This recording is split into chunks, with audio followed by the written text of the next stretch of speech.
ദേശമുണർന്നാൽ ഒരു ഭവനത്തിൽ അഗ്നിമഴ പെയ്തിടും. പരിശുദ്ധാത്മാവേ കൃപ ചൊരിയണമേ, പരിശുദ്ധാത്മാവേ ശക്തി പകരണമേ. പ്രിയപ്പെട്ടവരെ, ഞാനൊരു നല്ല ചോദ്യം ചോദിക്കട്ടെ. നിങ്ങൾക്ക് നല്ല നല്ല ആഗ്രഹങ്ങളുണ്ടോ? ഉണ്ടോ? നല്ല ആഗ്രഹങ്ങളുണ്ടോ? ഉദാഹരണത്തിന് അപ്പച്ച നല്ല ആഗ്രഹമാണ് ആരോഗ്യത്തോടെ ഇരിക്കണം. അതൊരു നല്ല ആഗ്രഹമാണ് അല്ലേ? അല്ലേ അമ്മച്ചിയുടെ ആഗ്രഹം എന്താ? മകള് മകൻ അവർ സന്തോഷത്തോടെ ഇരിക്കണം. നല്ല ആഗ്രഹങ്ങളാണ്. ഇവിടെ ഇരിക്കുന്ന ഓരോരുത്തരുടെയും ഉള്ളിൽ ചില നല്ല ആഗ്രഹങ്ങളുണ്ട്. ഓൺലൈനിൽ പങ്കെടുക്കുന്നവരുടെ ഉള്ളിലുണ്ട്. നമ്മുടെ എല്ലാവരുടെ ഉള്ളിൽ നല്ല കുറേ ആഗ്രഹങ്ങളുണ്ട്. ഈ ആഗ്രഹങ്ങൾ സാധിച്ചു കിട്ടാൻ എന്താണ് ചെയ്യേണ്ടത് എന്നുള്ള ഒരു ചോദ്യം ചോദിച്ചാൽ, സങ്കീർത്തകനായ ദാവീദ് നമ്മളെ ഒരു വചനം നൽകി ഇതാ പഠിപ്പിക്കുകയാണ്. ഒരു കുഞ്ഞു കാര്യമാണ്, പക്ഷേ വളരെ പ്രധാനപ്പെട്ട കാര്യമാണ്. അതായത് നമ്മുടെ ജീവിതത്തിലെ നല്ല കാര്യങ്ങൾ സംഭവിക്കപ്പെടാൻ നമ്മൾ ചെയ്യേണ്ട, നമ്മൾ ആശ്രയിക്കേണ്ട ഒരു കാര്യം. ബുക്ക് ഓഫ് സാം, സങ്കീർത്തന പുസ്തകം 37 അധ്യായം അതിൻ്റെ 4 തിരുവചനം. ബൈബിൾ ഉള്ളവർ തുറക്കുന്നു. കുഞ്ഞു വചനമാണ്, പെട്ടെന്ന് പഠിക്കാം. Book of Psalms chapter 37 verse 4, 4 തിരുവചനം വായിച്ചാലോ? കർത്താവിൽ ആനന്ദിക്കുക, അവിടുന്ന് നിന്റെ ആഗ്രഹങ്ങൾ സാധിച്ചു തരും. കണ്ടോ, ഇതാണ് വചനം. കർത്താവിൽ ആനന്ദിക്കുക, അവിടുന്ന് നിന്റെ ആഗ്രഹങ്ങൾ സാധിച്ചു തരും. വലതുകര ഉയർത്തി വചനം ഏറ്റു പറഞ്ഞ് സങ്കീർത്തനം ഉച്ചത്തിൽ പറ. സങ്കീർത്തനം 37 അധ്യായം 4 തിരുവചനം. കർത്താവിൽ ആനന്ദിക്കുക, അവിടുന്ന് നിന്റെ ആഗ്രഹങ്ങൾ സാധിച്ചു തരും. ഒരിക്കൽ കൂടെ, കർത്താവിൽ ആനന്ദിക്കുക, അവിടുന്ന് എന്റെ ആഗ്രഹങ്ങൾ സാധിച്ചു തരും. വലതും ഇടതും ഇരിക്കുന്നവരോട് പറഞ്ഞു കൊടുത്തേ, കർത്താവിൽ ആനന്ദിക്കുക, അവിടുന്ന് നിന്റെ ആഗ്രഹങ്ങൾ സാധിച്ചു തരും. Price the Lord. Hallelujah, hallelujah, hallelujah. പ്രിയപ്പെട്ടവരെ, നമ്മൾ ഈ വിഷയത്തെ പഠിക്കുന്ന ഒരല്പസമയം ദൈവവചനത്തിന്റെ വെളിച്ചത്തിൽ നമ്മൾ ചില കാര്യങ്ങളൊന്ന് മനസ്സിലാക്കാൻ പോവാണ്. അതിനുവേണ്ടി നമ്മൾ വായിക്കുന്ന മറ്റൊരു വചനഭാഗം ലൂക്കായുടെ സുവിശേഷം 17 അധ്യായം 11 മുതലുള്ള വചനം. നമുക്കറിയാവുന്ന ഒരു വചനഭാഗം തന്നെയാണ്. പക്ഷെ ഇത് വായിക്കുമ്പോൾ ദൈവത്തിൻ്റെ ആത്മാവ് ചില കാര്യങ്ങൾ നമ്മളെ പഠിപ്പിക്കും. ലൂക്കായുടെ സുവിശേഷം, സെന്റ് ലൂക്സ് ഗോസ്പൽ ചാപ്റ്റർ 17 അധ്യായം അതിൻ്റെ 11 മുതലുള്ള വചനങ്ങൾ ശ്രദ്ധയോടെ കേൾക്കണം. ബൈബിൾ ഉള്ളവർ തുറന്ന് നമുക്ക് ഒരുമിച്ച് വായിക്കാം. ബൈബിൾ ഇല്ലാത്തവർ ചെവി തുറന്ന് ശ്രദ്ധയോടെ കേൾക്കണം. നമുക്ക് കേൾക്കാം. ജെറുസലേമിലേക്കുള്ള യാത്രയിൽ അവൻ സമരിയായ്ക്കും ഗലീലയ്ക്കും മധ്യേ കടന്നു പോവുകയായിരുന്നു. അതെ. അവൻ ഒരു ഗ്രാമത്തിൽ പ്രവേശിച്ചപ്പോൾ അകലെ നിന്നിരുന്ന 10 കുഷ്ഠരോഗികൾ അവനെ കണ്ടു. അവർ സ്വരമുയർത്തി, യേശുവേ, ഗുരു, ഞങ്ങളിൽ കനിയണമേ എന്ന് അപേക്ഷിച്ചു. അവരെ കണ്ടപ്പോൾ അവൻ പറഞ്ഞു, പോയി നിങ്ങളെ തന്നെ പുരോഹിതന്മാർക്ക് കാണിച്ചു കൊടുക്കുവിൻ. പോകും വഴി അവർ സുഖം പ്രാപിച്ചു. ശ്രദ്ധിച്ച്, എത്ര കുഷ്ഠരോഗികൾ? 10 കുഷ്ഠരോഗികൾ. അവരെ കണ്ടപ്പോൾ ഈശോയ്ക്ക് എന്ത് തോന്നി? അലിവ് തോന്നി, കരുണ തോന്നി. ഈശോ എന്തു പറഞ്ഞു? നിങ്ങൾ വിഷമിക്കേണ്ട, നിങ്ങൾ പോയി പുരോഹിതന്മാർക്ക് കാണിച്ചു കൊടുക്കുക. ആ കാലഘട്ടത്തിൻ്റെ യഹൂദ പശ്ചാത്തലത്തിൻ്റെ നിയമത്തിൻ്റെ ഒരു പ്രാധാന്യം അങ്ങനെയാണ്. അവർ സൗഖ്യപ്പെട്ടുവെന്ന് അവരുടെ പുരോഹിത നേതാക്കൾ സാക്ഷ്യപ്പെടുത്തണം. അപ്പം അതുകൊണ്ട് ഈ 10 കുഷ്ഠരോഗികളോടും ഈശോ പറഞ്ഞു, നിങ്ങൾ നേരെ പൊക്കോ, നിങ്ങൾ അങ്ങോട്ട് പൊക്കോ, നിങ്ങൾക്ക് സൗഖ്യം കർത്താവ് തന്നു കഴിഞ്ഞു. വചനം പറയുന്ന എന്താണ്? അവർ പോകും വഴി അവർ സൗഖ്യം പ്രാപിച്ചു. ഇനി ശ്രദ്ധിച്ചേ, അടുത്ത വചനങ്ങൾ ശ്രദ്ധിച്ചേ. അവരിൽ ഒരുവൻ താൻ രോഗവിമുക്തനായി എന്ന് കണ്ട് ഉച്ചത്തിൽ ദൈവത്തെ സ്തുതിച്ചുകൊണ്ട് തിരിച്ചു വന്നു. എങ്ങനെയാ അവൻ തിരിച്ചു വന്നത്? അതായത് 10 പേര് പോയി ഇങ്ങനെ നടന്നു പോകുന്നു. മനസ്സിലത് കാണണേ. അവർ ഇങ്ങനെ നടന്നു പോകുമ്പോൾ പോകുന്ന വഴി ഈ 10 പേരും സൗഖ്യപ്പെട്ടു. പോകുന്ന വഴി 10 പേര് സൗഖ്യപ്പെട്ടു. പക്ഷെ അതിലൊരുത്തൻ അവൻ എന്ത് ചെയ്തു? വെറുതെ തിരിച്ചു വന്നല്ല. എങ്ങനെ തിരിച്ചു വന്നു? ബൈബിളിൽ എന്താ പറയുന്നത്? വായിച്ചേ. ദൈവത്തെ സ്തുതിച്ചുകൊണ്ട്. ദൈവത്തെ എങ്ങനെ സ്തുതിച്ചു? ഉച്ചത്തിൽ ദൈവത്തെ സ്തുതിച്ചുകൊണ്ട് അവൻ തിരിച്ചു വന്നു. അപ്പോൾ അടുത്ത കാര്യം വായിച്ചേ. അവൻ യേശുവിന്റെ കാൽക്കൽ സാഷ്ടാംഗം പ്രണമിച്ച് നന്ദി പറഞ്ഞു. സ്തുതിച്ചു, ആരാധിച്ചു, നന്ദി. അപ്പോൾ അവൻ ഒരു സമരിയാക്കാരനായിരുന്നു. അതെ. യേശു ചോദിച്ചു, 10 പേരല്ലേ സുഖപ്പെട്ടത്? ബാക്കി 9 പേർ എവിടെ? എവിടെ? അടുത്ത വചനം. ഈ വിജാതീയനല്ലാതെ മറ്റാർക്കും തിരിച്ചു വന്ന് ദൈവത്തെ മഹത്വപ്പെടുത്തണം എന്ന് തോന്നിയില്ലേ? അടുത്ത വചനമാണ് നമ്മൾ പഠിക്കുന്ന വചനം. വായിച്ചേ. അനന്തരം യേശു അവനോട് പറഞ്ഞു, എഴുന്നേറ്റ് പോയിക്കൊള്ളുക, നിന്റെ വിശ്വാസം നിന്നെ രക്ഷിച്ചിരിക്കുന്നു. ഹല്ലേലൂയ. ഹല്ലേലൂയ. എത്ര പേർ സൗഖ്യപ്പെട്ടു? ഉച്ചത്തിൽ പറ. 10 പേര്. അതിൽ ഒരുത്തൻ തിരിച്ചു വന്നു അല്ലേ? എൻ്റെ ഇപ്പോഴത്തെ ചോദ്യം, ഈ തിരിച്ചു വന്നവന് എന്ത് മെച്ചം കിട്ടി? പറ ചേച്ചി, പറ. ഈ 10 പേർക്ക് സൗഖ്യം കിട്ടിയില്ലേ? ഈ 10 പേരിൽ ഇവന് മാത്രം എന്താ ഇത്ര പ്രത്യേകത? ഇവന് മാത്രം എന്ത് കിട്ടി? സ്പെഷ്യലായിട്ട് എന്ത് കിട്ടി?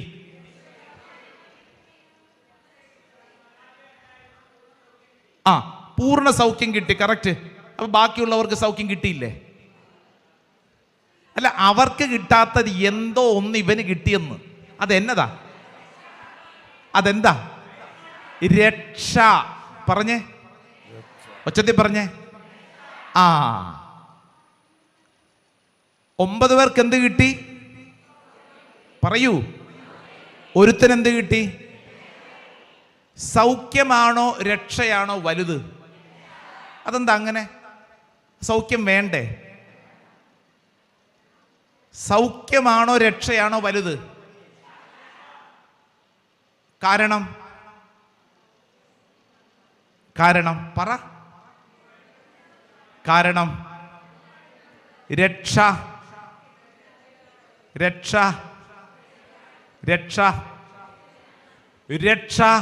ഒരിക്കലും നശിക്കുന്നില്ല. അത് നിത്യം നിലനിൽക്കുന്നു. അത് നിന്റെ ഉള്ളിലേക്ക് ലഭിക്കുന്നു. വിശ്വസിക്കുന്നവർ ആമേൻ പറഞ്ഞേ. ആമേൻ. ആമേൻ. ആമേൻ. സൗഖ്യത്തിന്റെ പ്രത്യേകത എന്താ? സൗഖ്യം കിട്ടി. ഇന്ന് അവന്റെ കുഷ്ഠം മാറി. നാളെ ചിലപ്പോൾ അവന് വേറെ രോഗങ്ങൾ വരാം. മനസ്സിലാവുന്നുണ്ടോ? വേറെ രോഗങ്ങൾ വരാം. ഇപ്പം ഇവിടെ ഇരിക്കുന്നവർ തന്നെ ശ്രദ്ധിച്ചോണം. നിങ്ങളൊക്കെ ധ്യാനം കൂടിയും പ്രാർത്ഥിച്ചും പല രോഗപീഠകൾ മാറിയവരിവിടെയുണ്ട്. Yes or no? യെസ്, മാറിയവരിവിടെയുണ്ട്. പ്രാർത്ഥിച്ച് സൗഖ്യം കിട്ടിയവരുണ്ട്. പക്ഷെ നമുക്കറിയാം, രോഗസൗഖ്യം കിട്ടി, പിന്നീട് നാള് കഴിഞ്ഞ് വേറെ രോഗങ്ങൾ വരാം, പല ദുരിതങ്ങൾ വരാം, പല അനുഭവങ്ങൾ വരാം. എന്നാൽ രക്ഷ കിട്ടിയാലുള്ള മെച്ചം എന്താണെന്നറിയാവോ? ഈ രക്ഷ നിന്റെ ഉള്ളിൽ നിന്നും ആർക്കും എടുത്തോണ്ട് പോകാൻ പറ്റത്തില്ല. കാരണം അത് നിത്യം നിലനിൽക്കുന്നതാണ്. Praise the Lord. Praise the Lord. Hallelujah. Hallelujah. അങ്ങനെയാണെങ്കിൽ നമ്മൾ പ്രാർത്ഥിക്കേണ്ടത് രക്ഷയ്ക്ക് വേണ്ടിയാണോ സൗഖ്യത്തിന് വേണ്ടിയാണോ? പറഞ്ഞേ. രക്ഷയ്ക്ക് വേണ്ടി നമ്മൾ പ്രാർത്ഥിക്കണം. പക്ഷേ സങ്കടകരമായ കാര്യം എന്താ? നമ്മുടെ ഒട്ടുമുക്കാലും പ്രാർത്ഥനകൾ ഈ ഭൂമിയിൽ ഇന്നോ നാളെയോ നഷ്ടപ്പെട്ടു പോയേക്കാവുന്ന പല കാര്യങ്ങൾക്കും വേണ്ടിയാണ് നമ്മുടെ പ്രാർത്ഥന കൂടുതലും നമ്മൾ ചെലവഴിക്കുന്നത്. ശ്രദ്ധിച്ചാൽ മതി. മകൻ ജർമ്മനി പോണം അല്ലേ? നല്ല ആഗ്രഹമാണ് ജർമ്മനി പോണം. പക്ഷേ 24 മണിക്കൂറും എൻ്റെ മകൻ ജർമ്മനി, എൻ്റെ മകൻ ജർമ്മനി, എൻ്റെ മകൻ ജർമ്മനി അല്ലേ? ധ്യാനകേന്ദ്രങ്ങളായ ധ്യാനകേന്ദ്രങ്ങൾ മുഴുവൻ അല്ലേ?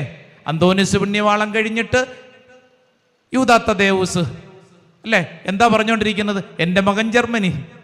വീട് പണി, വീട് പണി, വീട് പണി. സ്ഥലം വിൽപ്പന, സ്ഥലം വിൽപ്പന, സ്ഥലം വിൽപ്പന. തലവേദന, കൈവേദന, കാലുവേദന, വയറുവേദന, ചെവിവേദന, കണ്ണുവേദന. ദൈവമേ, ദൈവമേ, ദൈവമേ. ഇങ്ങോട്ട് നോക്കിക്കേ എൻ്റെ പ്രിയപ്പെട്ടവരെ. ഇന്ന് ദൈവത്തിൻ്റെ ആത്മാവ് വളരെ പ്രധാനപ്പെട്ടൊരു കാര്യം പറയുക.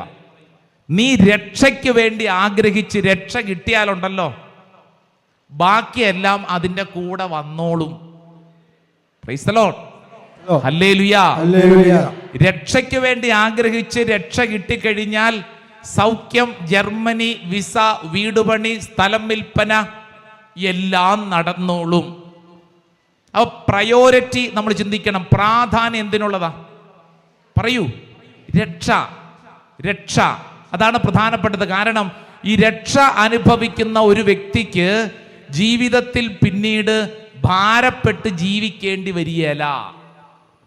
Hallelujah, hallelujah. അപ്പൊ ഇവിടെ ഇരിക്കുന്ന പലരും ഇപ്പോൾ മനസ്സിൽ ചോദിക്കുന്നൊരു ചോദ്യം ഇതാണ്, എൻ്റെ അച്ഛാ ഞങ്ങൾക്കും വേണം രക്ഷ, എങ്ങനെ കിട്ടും? ഞങ്ങൾക്കും വേണം രക്ഷ, ഞങ്ങളും വേറെ അങ്ങനെയൊന്നും അല്ല, ഞങ്ങൾക്കും വേണം, അതുകൊണ്ടാണ് ഞങ്ങൾ പോട്ട ആശ്രമത്തിൽ കഷ്ടപ്പെട്ടൊക്കെ വന്നിരിക്കുന്നത്, ഞങ്ങൾക്കും വേണം രക്ഷ. ഇന്ന് വിശുദ്ധ ഗ്രന്ഥം അതിനുള്ള ഒരു എളുപ്പ വഴിയാണ് പഠിപ്പിച്ചിരിക്കുന്നത്. ഈ വ്യക്തിക്ക് എങ്ങനെയാണ് രക്ഷ കിട്ടിയത്? പറഞ്ഞേ. ഈ പറഞ്ഞ 10 പേരിൽ ഒരുത്തന് മാത്രം രക്ഷ കിട്ടിയത് എങ്ങനെ?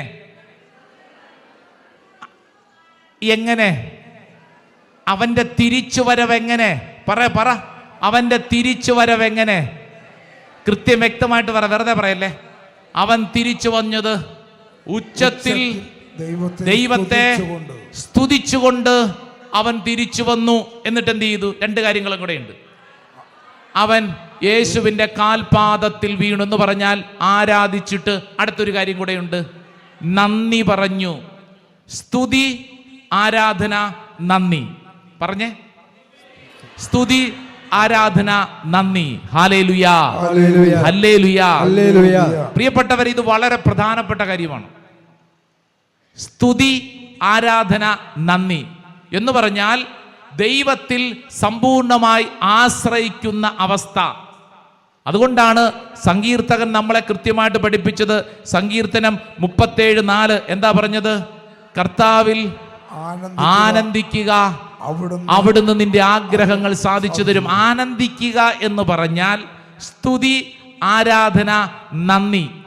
ദൈവത്തിനെ നീ സ്തുതിക്കുന്നതനുസരിച്ച്, ആരാധിക്കുന്നതനുസരിച്ച്, നന്ദി പറയുന്നതനുസരിച്ച് നിന്റെ ജീവിതത്തിൽ ഈ രക്ഷ നീ അനുഭവിക്കും. നമ്മൾ ഈ പോട്ട ആശ്രമത്തിൽ വരുന്നുണ്ടല്ലോ, പ്രാർത്ഥിക്കുന്നുണ്ടല്ലോ, നമ്മൾ അനേക ശുശ്രൂഷകളിൽ പോകുന്നുണ്ടല്ലോ. ഏറ്റവും കൂടുതൽ ഇങ്ങനെയുള്ള ശുശ്രൂഷകളിൽ നിങ്ങൾ കാണുന്നൊരു ശുശ്രൂഷ രീതി എന്താ? ഏതാ? സ്തുതി, ആരാധന.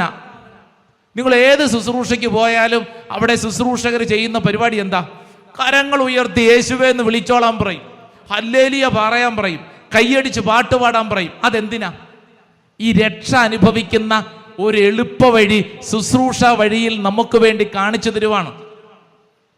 എൻ്റെ പ്രിയപ്പെട്ടവരെ, നിന്റെ ജീവിതത്തിൽ ഇന്ന് കടന്നു പോകുന്ന അവസ്ഥയ്ക്കൊരു മാറ്റം വരണമെങ്കിൽ ഒരു വലിയ സാധ്യത കർത്താവ് തരുന്നു.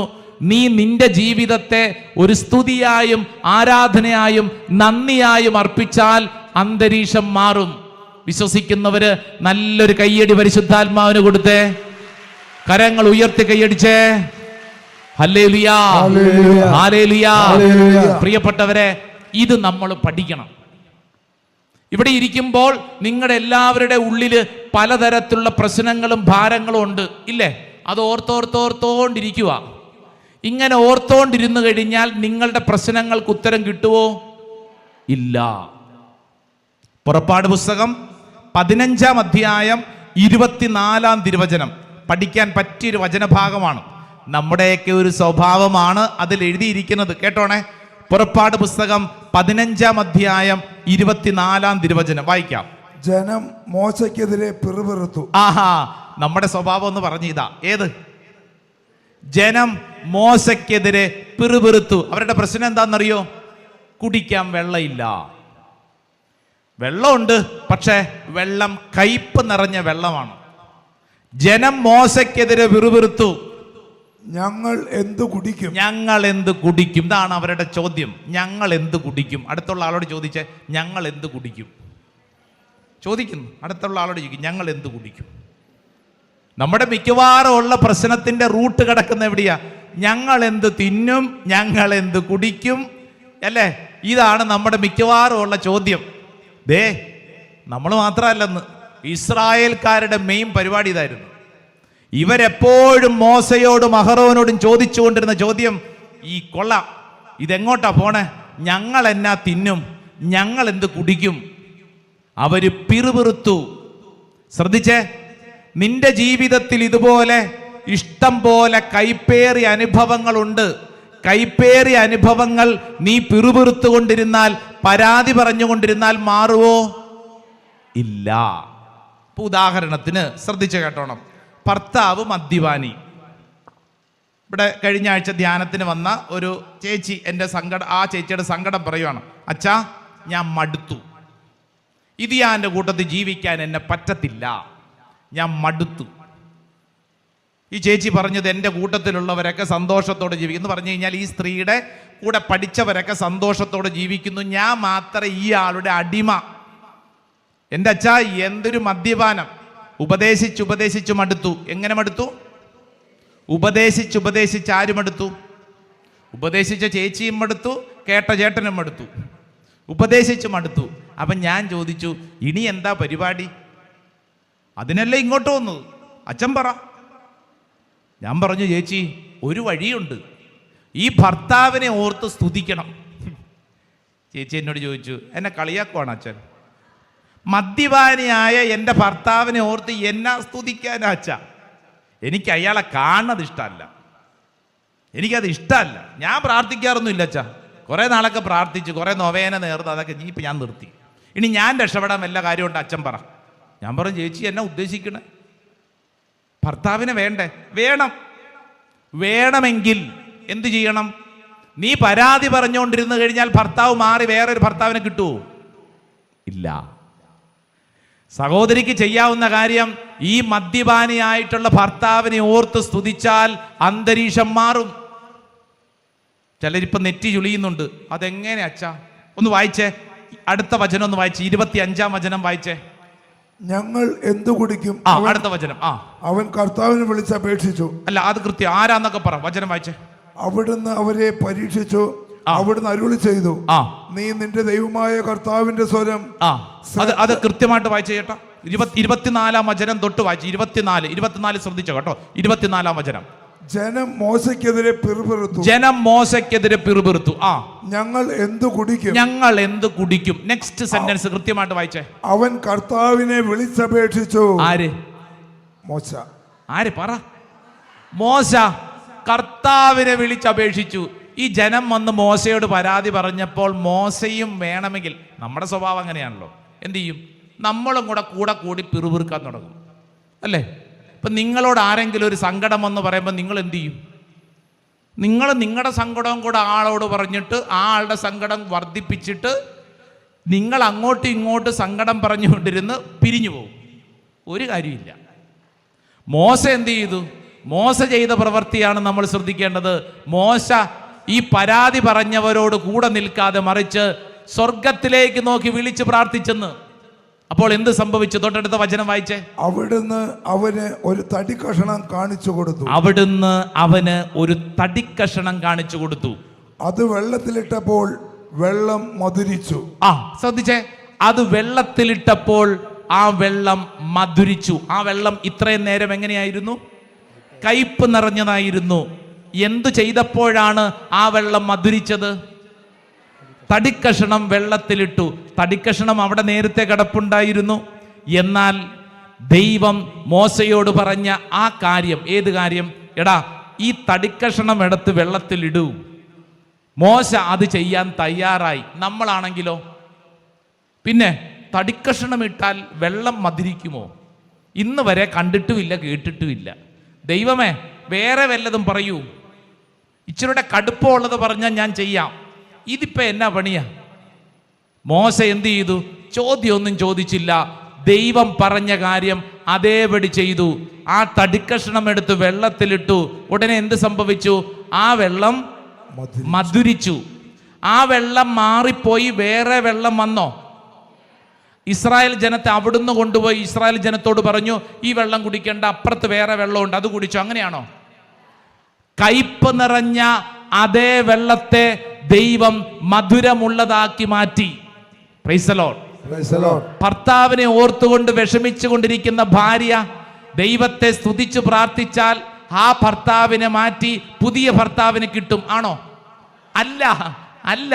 മറിച്ച് അതേ കുഴപ്പം നിറഞ്ഞ ഭർത്താവിനെ ദൈവം മധുരമുള്ളതാക്കി മാറ്റും. വിശ്വസിക്കുന്നവരൊരു ആമേൻ പറഞ്ഞേ. ഇപ്പൊ ചേട്ടാ മകനെ ഓർത്ത് ഭാരപ്പെട്ടുകൊണ്ടിരിക്കുക. ഓ മകൻ താൻ തോന്നി ശരിയാവുന്നില്ല, ഇങ്ങനെ പ്രാർത്ഥിച്ച് വിഷമിച്ച് ഇതിനെ ഒരു സ്തുതിപ്പാക്കി മാറ്റുമ്പോൾ എന്ത് സംഭവിക്കും? ദൈവം ഈ മകന് പകരം വേറെ മകനെ തരുമെന്നാണോ?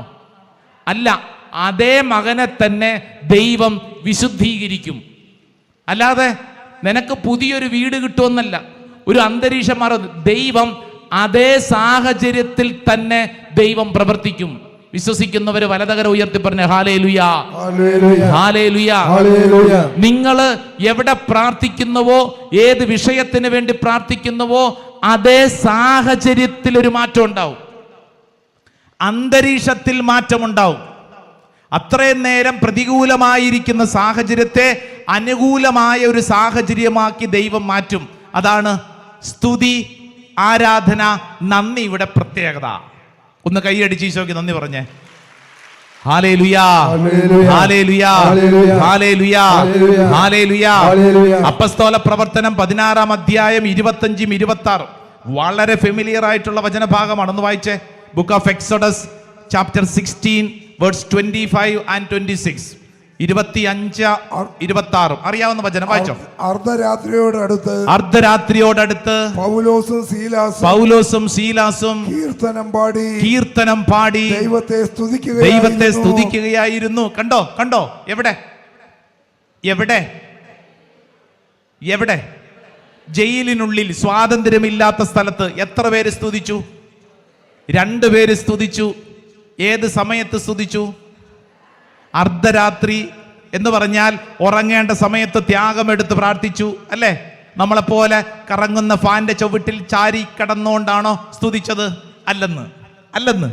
ഇങ്ങനെ നമ്മളെപ്പോലെ സുഖമായിട്ടിരിക്കാനുള്ള അന്തരീക്ഷമൊന്നുമല്ല. പക്ഷേ പൗലോസും സീലാസും അവർക്ക് കിട്ടിയ സാഹചര്യം അനുകൂലമാണോ? പ്രാർത്ഥിക്കാൻ പറ്റിയ സാഹചര്യമാണോ?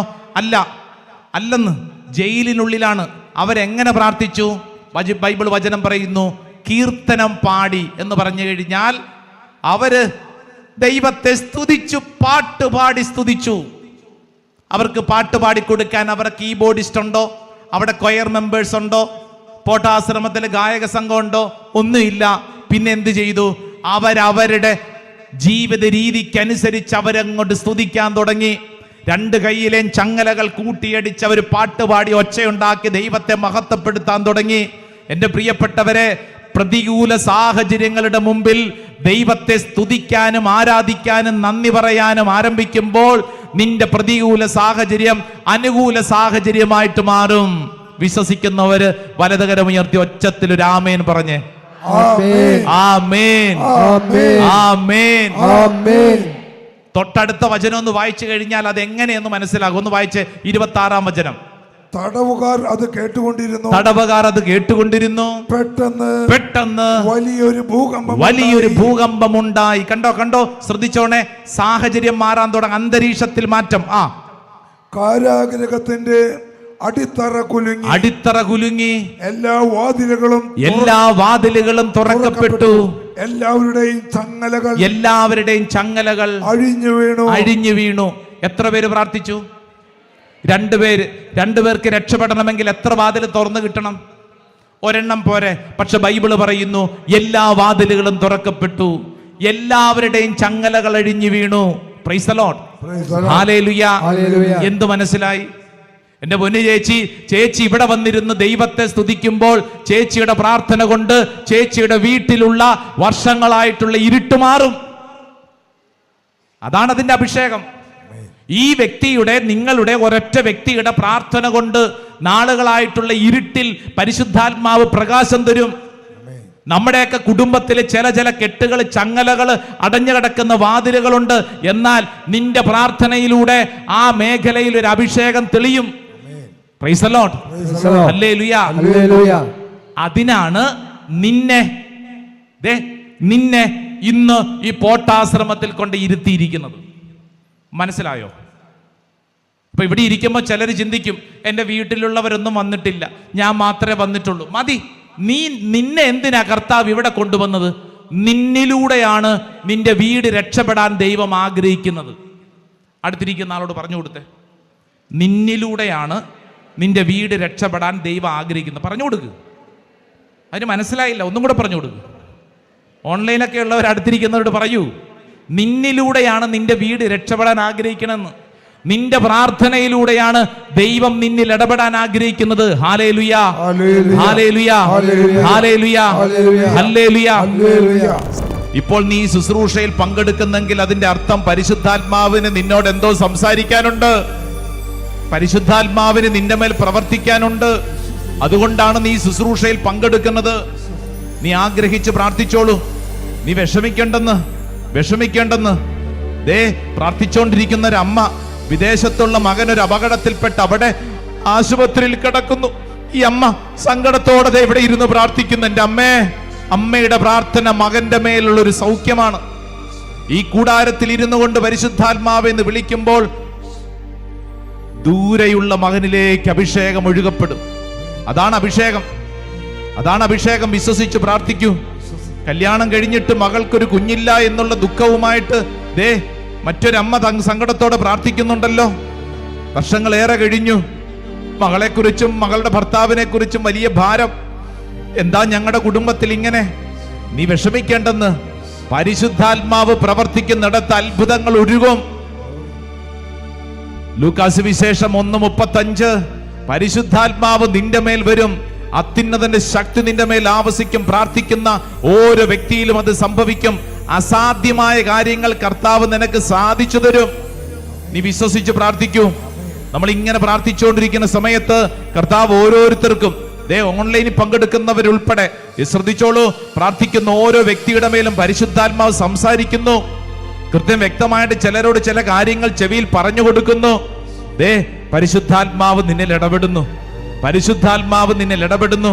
ഇത് കെട്ടുകഥയല്ല, മറിച്ച് എവിടെയെങ്കിലും വായിച്ച് മാറ്റി നിർത്തിയതല്ല, മറിച്ച് നീ അനുഭവിച്ചു കൊണ്ടിരിക്കുന്ന സമയം നിന്റെ ശരീരത്തിലും മനസ്സിലും ആത്മാവിലും പരിശുദ്ധാത്മാവ് ഇടപെട്ടുകൊണ്ടിരിക്കുന്ന സഹോദര സഹോദരി, നീ വിശ്വസിക്കൂ, ഇത് ഏറ്റെടുത്ത് പ്രാർത്ഥിക്കൂ. പരിശുദ്ധാത്മാവേ, പരിശുദ്ധാത്മാവേ, പരിശുദ്ധാത്മാവേ, പരിശുദ്ധാത്മാവേ, അളവില്ലാതെ നിറയണമേ.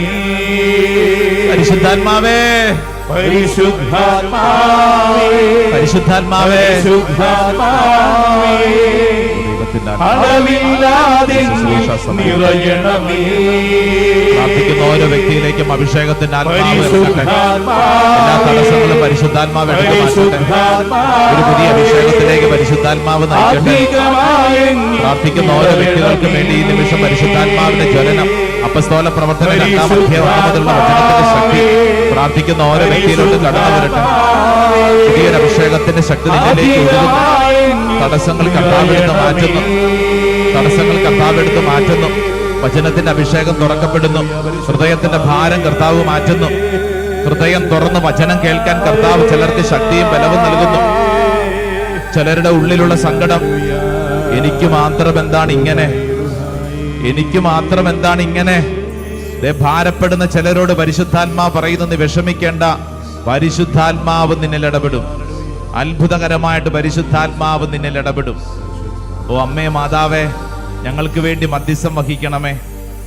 നെഞ്ചുവേദനയോടുകൂടെ വലിയ ഭാരത്തോടുകൂടെ ഇവിടെ പ്രാർത്ഥിക്കുന്നത് ആ സഹോദരൻ, പരിശുദ്ധാത്മാവ് ഇടപെടുന്നു കേട്ടോ.